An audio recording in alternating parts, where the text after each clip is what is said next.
Hello everyone and welcome back to Dormer Ventures. Today I'm joined by Kevin Tupper, Chief Architect of AI Transformation and Federal AI Evangelist at Microsoft.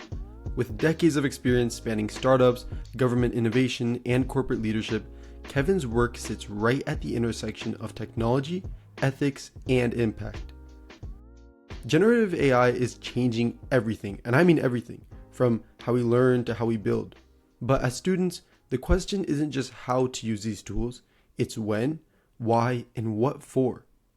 In this episode, we explore how GenAI is reshaping education and entrepreneurship and what students need to understand now to lead responsibly in an AI native future. Whether you're using ChatGPT to write your essays or thinking about building something with AI yourself, this is the conversation you didn't know you needed. Alright, let's get straight into it. Hope you all enjoy. Well, Kevin, thank you so much for being on the show. It's an absolute honor to have you on Dorman Ventures. Thanks. Happy to be here. It was nice meeting you too, coming through with your team to Microsoft. 100%, yeah, it was a wonderful visit. For our listeners, I actually, paid a stop to Kevin and his team at Microsoft. Got to learn a little bit, how they use AI, and that's why I thought it was wonderful to bring you on the show for this topic. The overall topic about, how can students make the most of this new wave of Gen AI, both in education, in startups, but also just in a general sense, right? How is AI changing the landscape as we know it, and how can we adapt towards it? So I think it's going to be a wonderful discussion. But before going into it, as I do with all my guests, I want you to give us a brief background on yourself, and your role as Chief Architect of AI Transformation at Microsoft. Sure, happy to do so. I've been with Microsoft about 7 years as a data and AI, you could call it cloud solution architect professional. So specializing in data and AI across federal government. And then for the last 2.5 years now, I guess December 2022, but a little bit before that, I've been an AI SME subject matter expert at the Partnership for Public Service, which is a cohort of 60 plus executives and senior executives that come through twice a year. And that was at the time ChatGPT came out. And just before that, I started in that particular role or doing that sort of work. And so since that time, I've been pretty much full time all up on AI evangelism across the federal government, particularly with generative AI. So I've been doing nothing but generative AI for the last 2.5 years with the federal government, helping them understand what it is, how do they use it, what are the risks, what are the concerns, and adopt it to improve mission outcomes. Mission outcomes would be the goals of the agency, the objectives. Wow, that sounds very, expansive and impactful. That's very, very interesting work. And you mentioned you specifically are right now working with Gen AI for the past 2 years. I want to hear more about that and scope in for our audience, which is particularly the younger generation. What specifically excites you most about Gen AI's role in the younger generation? Wow. To me, it's not younger generation, older generation. It's a new generation. Generative AI is a new world. We call it the AI era. Some people have different terms for it. We're moving into an entirely new world. And, your generation, because you're in school right now, will probably be one of the last generations, maybe a little bit younger than you, folks in high school, that knew what life was like pre-AI. My nephews and nieces and some of my younger friends who are like elementary school, they won't know what life was like pre-AI. The same way that you probably don't know what life was like before cell phones, Mm-hmm. right? You've seen them, but you really don't know what it's like. You don't experience it. They're not going to know what life is like pre-AI, where basically, in the next 2 to 3 years, depending on how things go, 5 years, where AI is ubiquitous. It's as ubiquitous as cell phones, if those of us who knew what life was like before iPads, before streaming, before iPods, before streaming music, there's these transformations. And so we're at an AI transformation. And previously, prior to this time frame, if you think about it this way, in the Industrial Revolution, that was about taking physical labor and mechanizing it in some respects, right? Mass scale, mass industrial revolution, uh, mass use of machines to replace physical power, physical labor. Now that evolved over time, right? From mechanization, it was large factories to over short periods of time, it became much more specialized. But that took years and years to do. This is probably going to go much faster just because of the technology curve, where we're now replacing or doing mental work differently. So anybody who's a knowledge worker, whose life is built around a screen, analyzing data, understanding data, summarizing data, making decisions based on data, how we solve that mental labor is now going to be augmented, or in some cases completely replaced by AI doing that labor for us, and then humans making ultimate decisions based on that. So when you say, how's it different for you versus someone in college, let's say, for me, who's someone at the latter 20% of my career, that I don't see it very differently. We're all entering, and that to me is a great equalizer, because anybody who adopts this technology or this way of thinking or this mental model of how they deliver outcomes, it doesn't matter your age. So you're seeing young people with startups who have little experience, who are learning how to develop code with AI, just go much faster, and deliver value to the world faster than people who might be saddled with technical debt or old legacy mindsets. Long answer Right. to your question. No, that's fantastic. So, in other words, what you're saying is more like, you know, it kind of puts everyone on the same playing field as long as you're able to know how to leverage this sort of technology, correct? In fact, well, first, let me make a disclaimer. If I didn't make it, I'll pull up. The opinions I'm expressed here, even though I work for Microsoft, are mine. So I won't put these on opinions on Microsoft. But exactly what you said, I was at a meeting with government executives, who are on the other end, like they're probably even pushing older than I am. And I said the exact same thing to them. Normally, technology is a young person's field. And I told them at the tail ends, the very tail ends of their career, I said, this is a great equalizer. You can pick up ChatGPT or OpenAI or Gemini or any technology that you're working with. For me, it's Copilot. And you can level the playing field because you can learn it. It's brand new for everybody. Nobody's coming in, oh, I know exactly what this does. So it doesn't matter where you are in your career. That's fantastic. Well, to all the older listeners, if there are any, that luckily you guys aren't at the shorter end of the stick, so that's That's right. fantastic. But you probably don't have a lot in your podcast. I'm really excited, frankly, and I'm hoping I'm going to share this content, when you push it out to my network, because quite frankly, I'm in, talking with government executives. There's decisions being made today about how we think about this and regulate or move forward with it, and we really need people who are going to have to live with those consequences much longer than I will, um, to have a voice. So Zaki, I'm just really happy you're doing what you're doing, and you have an audience and people, because number one, you can probably adapt it faster, because you don't have the technical debt and the mental blocks. But more importantly, you're going to shape the world that we're moving into. 100%. I love how you said that. I think it's so important to realize, everything moving on from here is just, you mentioned it, the technical curve is just going to be so much more exponential as we move forward.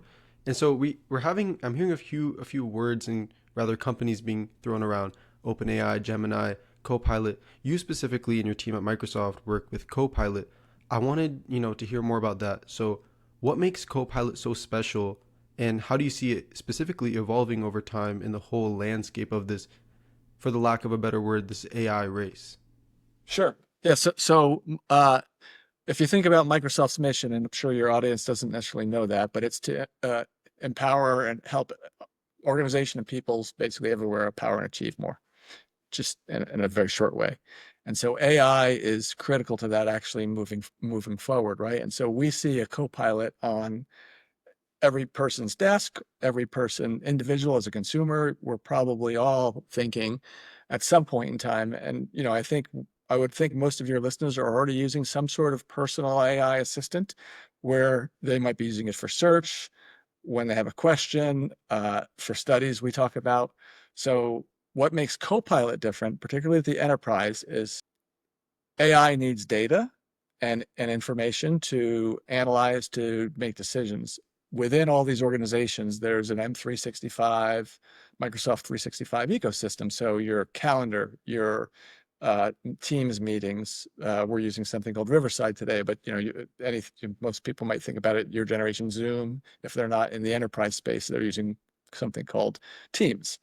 So all those interactions, all those chats, all that rich metadata, and the things that we write about. So if I'm a government executive, I'm creating budgets and policy and processes. All of that data is available inside what we call the Microsoft Graph. So I know the meta relationships between Kevin met Zaki on this date, Kevin's boss is this person, Kevin has these 7 people who he supports, he's involved in these 12 projects, here's all the files. So when I use generative AI and I say, hey, it knows about all that data, and I can say, help me prioritize my calendar this week. What emails have come in to my email box that I need to prioritize? How would you suggest I respond to this? And it can use all that rich metadata to answer. That data is not public, right? So the idea with generative AI typically is you're using next word prediction or a reasoning model. In this particular case, you're actually able to do that with something called, would your listeners be familiar with RAG, retrieval augmented generation? Have they heard that concept? I don't think the majority of them would be. Could you go a little bit more into that? Yeah. So basically, generative models are 2 kinds: completion models, where they're basically just saying, given a body of information, what's the next likely word? What's the next likely word? What's the next likely word? And that's how it generates text. Uh, and when it gets that answer wrong of it's not really the next likely, we call it hallucination. But in essence, it's always doing the same thing. A reasoning model will do similar, but it does it within what's called a chain of thought. So it might say, the person is asking this question, what do I need to think about to answer that question? So it's a little bit more precise. It reasons better. There's something called retrieval augmented generation, which does the same sort of thing, but inside of that context, it takes my prompt, finds relevant information, and then inserts that into the prompt and then generates what comes next. So for me, if I just said, hey, look at my calendar next week and tell me what's the most important meeting, it will go out to my calendar and pull my schedule, bring that into the model, not into the model, but for inference, right? So the model doesn't get retrained, but it now has that information for reference and whatever relationships and other information it thinks it might need, and then it can answer the question. So that it retrieves and augments the generative process. So that's retrieval augmented generation. So the value proposition for Microsoft, in particular with Microsoft 365 Copilot, is that all of that data, that enterprise data for my calendar, my meetings, what we call our SharePoint, which is kind of your repository or knowledge bases, that's all accessible inside the graph.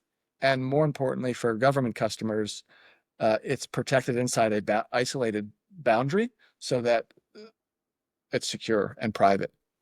That's fantastic. That's amazing, and I love that. You guys essentially are tailoring it to your users without reinventing the wheel. You guys already have this Microsoft Graph. You already have this ecosystem. You're just almost leveraging its use with this intersection with AI. I think that's wonderful. That's great. And taking all this information, from this quick introduction and kind of drawing a deeper picture about the landscape of AI with students, we kind of spoke in general how it affects society and what it means for our future as an aggregate.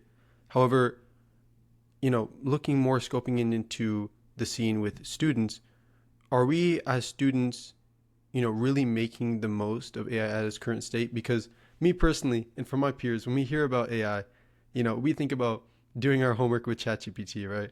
Or, looking through DeepSeek or Copilot to just fill out a few essays for us. Do you think there's more to that? Do you think we should be doing more? I won't presume to know exactly how all students are using it. I will tell you how someone who is considered probably an applied expert today, as much as anybody is, because no, I wouldn't consider anybody really a experts. We just haven't had it long enough, and it evolves so quickly. I'll tell you how I would approach it if I were a student, and I am a student. So I'm just a student that's, you never stop learning. I would pretty much have it with me while I'm doing any of my studies so that I will accelerate my learning. I would learn so much faster. And there's been some studies, I think it was in Texas, they created a whole school based on with AI support. And I don't quote me on your listeners can look it up, but the statistics are astounding at the grade level jumps and the percentages that have improved in terms of how they would use it. And for example, if I'm reading just even fiction or a book that I have to read for history, and I read something, I might very quickly go to generative AI, because the better models will have this. Certainly our OpenAI and Copilot, which Copilot uses OpenAI's GPT-4o model, so it's top of the line model. I would simply say, hey, can you fill me in on the details between this and that? What's the relationship between here? And so I could explore and get information, and I can interact with a very personalized tutor to get the information that exactly what I want to get. So when I know something, I don't have to go over and over it. But when I don't know something, I can explore and interrogate and learn. I can say, how to reframe this, help me understand this better. Is this correct? And then I can explain my understanding to the model and say, is this correct? Am I missing any nuances? So that's just a simple use case. Anytime I was creating a project or an output for school, I would strategize about it first. For example, I'll give you you're going to see a video come out from me on LinkedIn very shortly on explaining why the government should adopt Copilot Chat, which is basically our chat that's built right into Copilot without having to have the grounding of the graph. But when I created that, right, that's the same thing as writing a paper. The first thing I did is say, here's my ideas. This is what I'm trying to do. This is my target audience. My target audience is my professor. I'm covering this topic. Here's what I'm thinking about putting into it. Is there a better approach? Is this approach sound? What other points should I consider? Right? All those are back and forth exchanges with AI. The fear of us educators, I'm sorry for going long-winded here, the fear is that we allow students to just use it and cheat. That's the fear. And I'm sure it's a real fear, because if you've been brought up where all that matters is a grade and not what the knowledge you actually embody, then you might just use it for a grade. And yeah, you can get a really good grade if you know what you're doing and not actually learn anything, which there's no value in that. The only value that we have is what we can give to others in terms of actual knowledge that we bring with us. I call that embodied knowledge. And so to me, the accelerant is learning, using AI to learn and to help get better value. So if I'm targeting an audience, what is this person, what is my professor actually looking for here? Here's the syllabus. This is what they're trying to understand. How do I make sure I structure it so that I can show that I value information? And then I always present my ideas first, rather than, unless I'm totally lost, I'll brainstorm with my own ideas first. And the reason is because if I look at output from AI and I can't see my own voice in it and hear my own thoughts and see my reasoning or thought process, then my listeners or readers are not going to be able to either. So I want to make sure my authentic voice is in there, in terms of, that's easy to do with, like, I can say jargon free and other things that I want, but more so I want to see my ideas. I don't want to just do this work for me.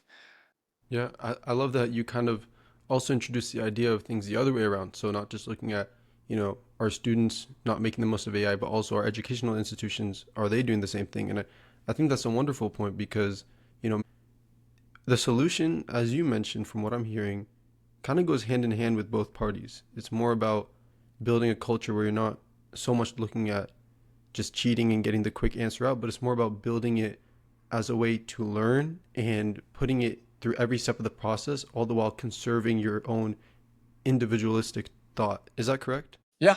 Yeah, it's actually a really good way of putting it. But yeah, no, I love what you're saying. That idea of embodied knowledge, using it to learn. The other thing that's important to me, and I think it's vitally important, particularly this I will say is experiential from someone my age speaking to your audience, which are mostly students, I would assume. One of the bad things about AI and social media is it has created echo chambers. Meaning, when I engage with AI in something like Facebook or Snapchat or X or TikTok, it knows what I engage in, and it feeds me more of what I already think. So I don't, or what angers me, one of the two. Um, and so I don't necessarily engage in social circles outside. What generative AI is actually really good for is for healthy debate and skepticism and nuance. So I can say, I could give it a very strong opinion and say, okay, are there nuances that I'm missing? Are there alternative views? So it actually makes you as a young person to be able to have and see experiences far beyond what you would have already encountered potentially within your social circles and within your existing network. So it's really good for expansion of your mind and breadth of knowledge. So I think that's another application. Like, here's my views. What Shark Tank them? What's wrong with them? What would someone who views the world differently than I do think? Right? What would someone who's from a third world country think about this statement on my economics policy? So there's all kinds of ways to use it. Yeah, that's a wonderful application. I think we'll probably start seeing the rise of more AI based, news outlets to provide more holistic news sources and information. I think that's wonderful. So diving more into, a big chunk about what this podcast is about, which is, student entrepreneurship. I want to, focus a little bit more on, AI intersection with student founders, their everyday life, and also the product they're trying to build. From more of a higher level, just general, in your opinion, what are some ways that student founders can use AI in, their everyday work and in their product itself? So my background actually is as an entrepreneur. So it was my earlier career with multiple startups. The amount, especially if you know how to code a little bit, you don't have to know how to code a lot. If you know how to code a little bit, you can go from zero to working prototype pretty quickly without having to carve out your equity, right? So one of the most important things when you're starting a company is your cap table and retaining as much equity as you can and using it appropriately, because that's your only capital. Particularly, I would imagine most student founders don't have a lot of capital and don't have a lot of backing. And today's VC money is expecting to see actual revenue. We've gone from unless you're somebody who comes in with major street cred and your name in AI, you're not going to get $100 million, billions. You're going to have to show value, right? And so many student founder, non-student founder, it doesn't matter, early entrepreneur who are learning what they call vibe coding. So they know a little bit of software engineering, but they're developing their prototypes very quickly. But it's not even just like people who are building software systems. There are people who are creating, a marketing company, right? So I do marketing, and I can help you with your marketing because there's lots of companies that don't know how to do marketing, right? I'm a real estate company. I don't know how to do marketing, and I don't know how to do AI. And I can come along as a new marketing company, right, and say, I'm going to help you do marketing. So if you can use AI to leverage that, you can scale much faster. You probably want to think about your processes with AI to improve whatever processes you're having within your company, and then learn to leverage it to be a force multiplier. And particularly as you start to, initially, like 6 months ago, I wouldn't have said this. I would have said, start thinking about it today. You pretty much want to use agents for everything. So you probably don't want to be doing a whole lot of what I would call pipeline work manually. If it's something that you could articulate how to do it with a prompt and have the data, and then it's a multi-step process, you want to put that in an agent and automate it. That's fantastic. And I love that you bring up the idea of AI agents. People are saying it's the next big thing out of 2025. I remember January 1st, it was all the talk. No, I think that's wonderful because a lot of student founders, including myself at the time when I started my first, venture, I guess, It was right when ChatGPT became public in terms of its technology. But at the time, and it still continues to be an issue today, most founders tend to think, okay, I can use generative AI to maybe organize my schedule with all of my work for my startup, maybe sketch out a few emails for some stakeholders or investors. Obviously, those things are great, but like you mentioned, there's so much more you can use it for. You can basically build an entire pipeline with agents. You can, change how you delegate tasks and, use arbitrage with the skills that you want to provide. It's such a profound and effective tool for not only the minute tasks, but also just like the exact thing you're doing. It can change the whole scene. I think that's wonderful. Now, this at the same time, while AI can help a lot, I was actually having this discussion with Ben Morin on my episode with him several weeks ago. We were talking about the idea of AI becoming somewhat the next big buzzword, right? Although AI can be, very helpful in its application, at the same time, you know, when everyone hears AI, especially VCs that I talk to, it automatically kind of brings up a few question marks. Okay, are they using AI the right way? These sort of things. So, in your opinion, when does a company really need to use AI versus when they're just throwing it out there for the name? I'm going to change how you want to form the question Okay. because every company needs to use AI. There's no business today that I would start, period, that AI is not going to be involved. Now, is it your predominant need? No, not necessarily.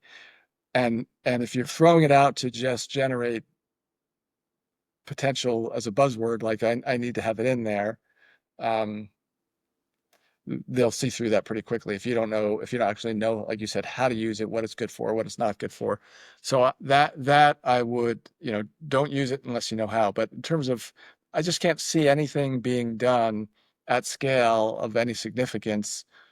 Even if I was opening up a dry cleaner still has to create advertising. They still have to create marketing, right? You might want to research what's the best way to go starch free for people who don't want starch, but still, all that stuff is probably can use generative AI to support in terms of research, and certainly the outbound marketing stuff like that's a no-brainer.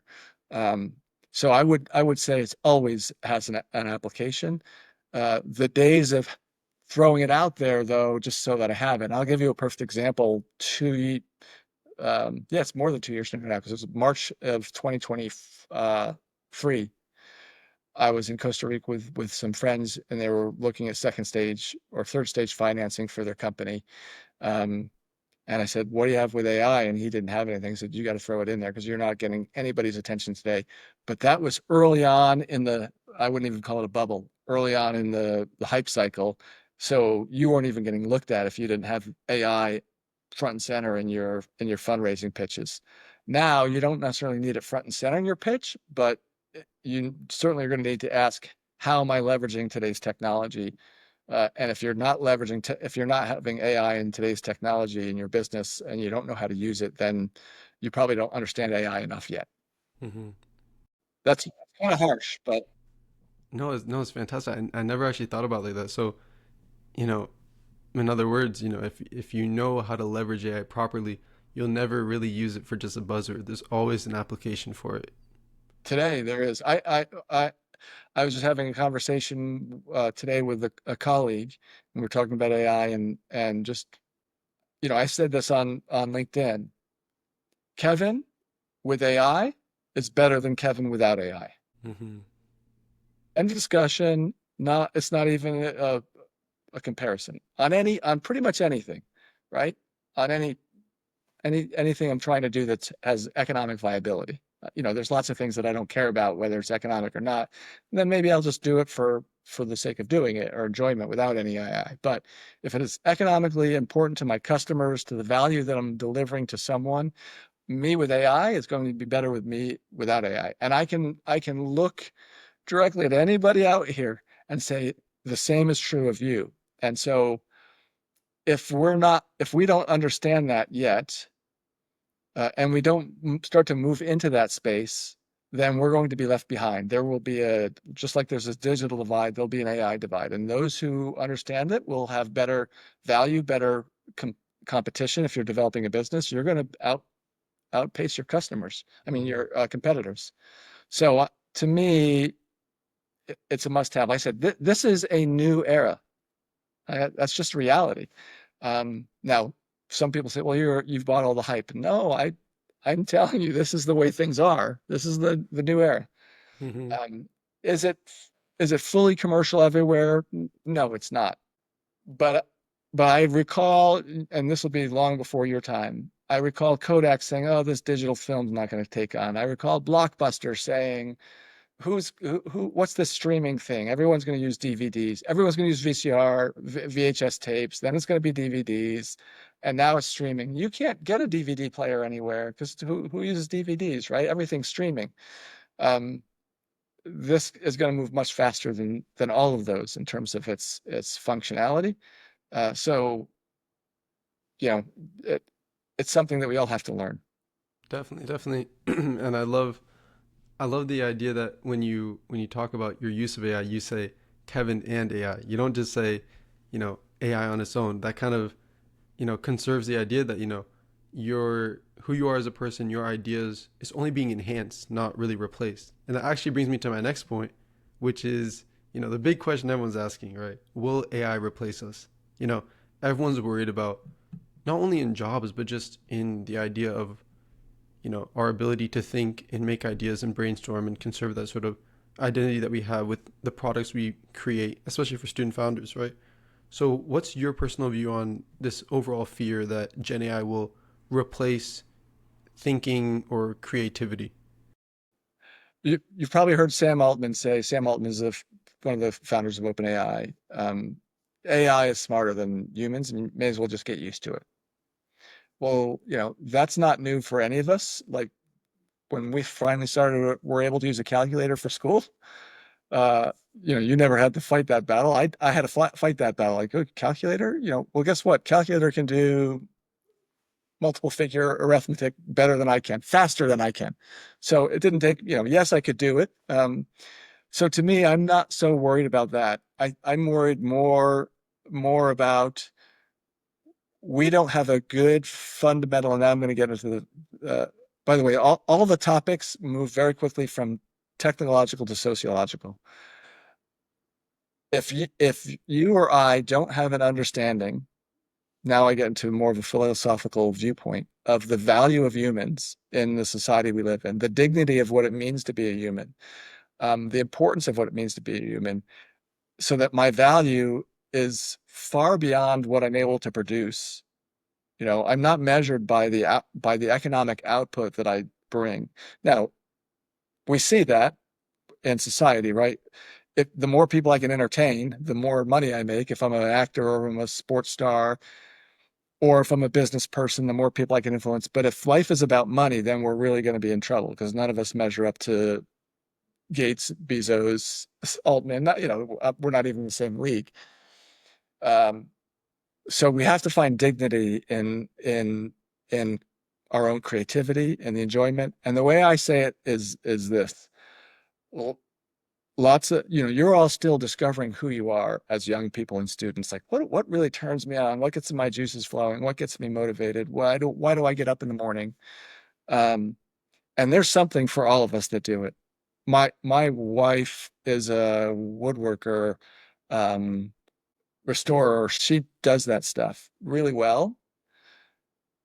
It's not economically viable at an individual scale, but it brings her a lot of joy.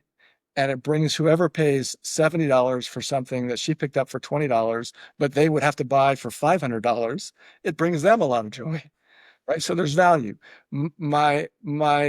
I'll use cooking as an example. Lots of people like to cook, and they enjoy it. They enjoy going to get the ingredients. They're foodies. Are they going to be as good as professional chefs on HGTV?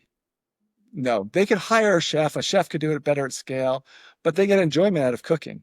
And so the way I see our world going, there's going to be lots of things that are no longer economically viable because AI is able to do them better. AI plus robotics maybe are able to do them better than humans can do them. But we do them because they bring us joy. Community theater is a perfect example. I'm not sure if I'm sure you at VT, they got lots of a theater program. Hmm. Guess what? 99% of the people that go there are not going to make it on Broadway. They're not going to make it anywhere in Hollywood. They will still act in community theater as they grow older Wow. and age. Like if you go to my local community theater, I attend our local community theater because I enjoy seeing live performances.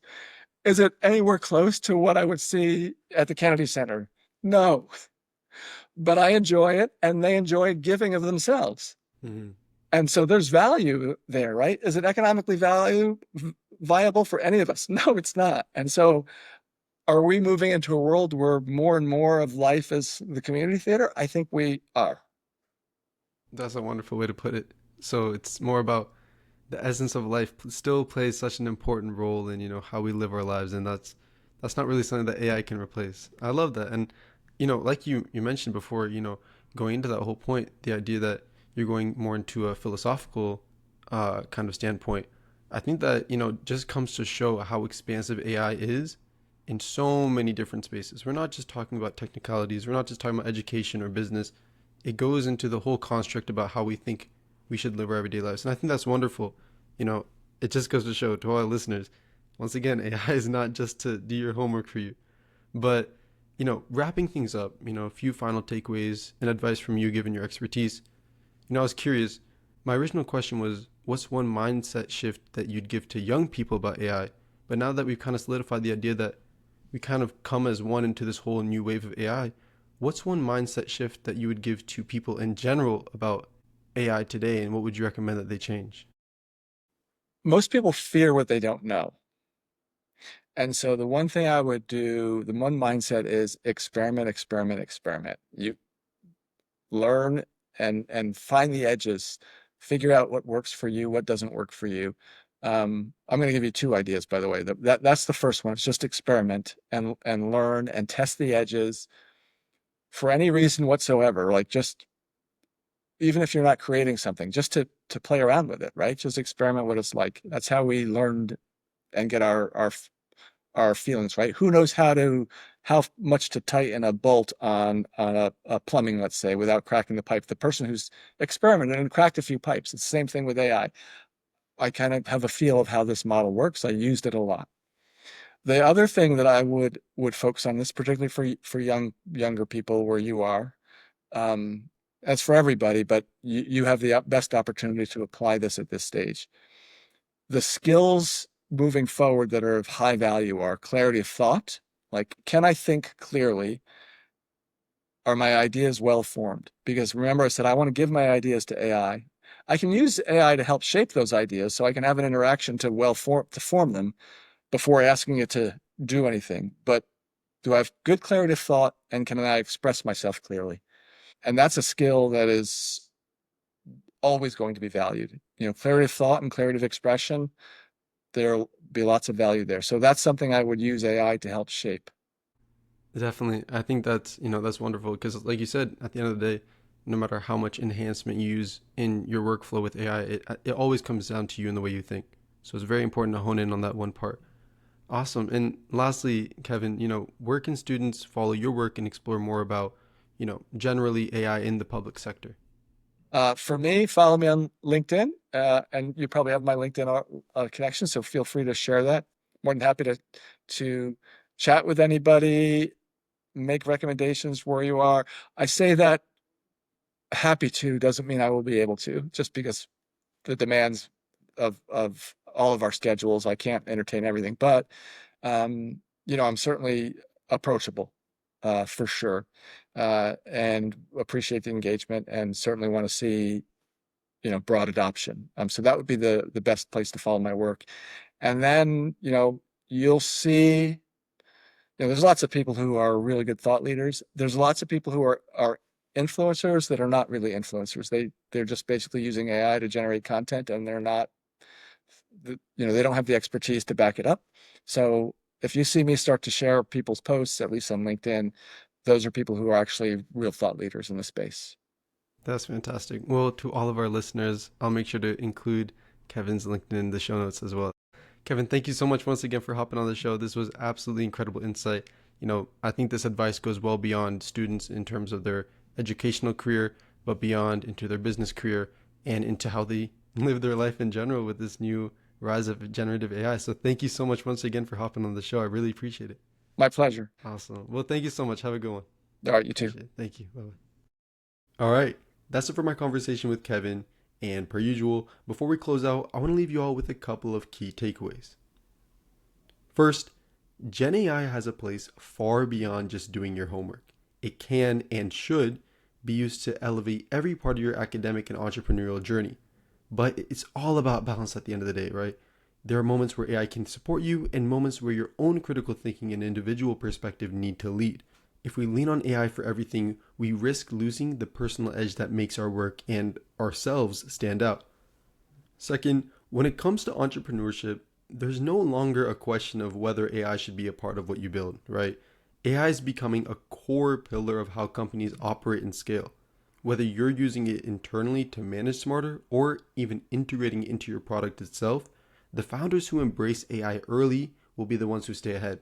Because listen, at the end of the day, if you don't leverage it, someone else will. At the end of the day, AI is a tool. It can open doors, but it can't walk the path for you.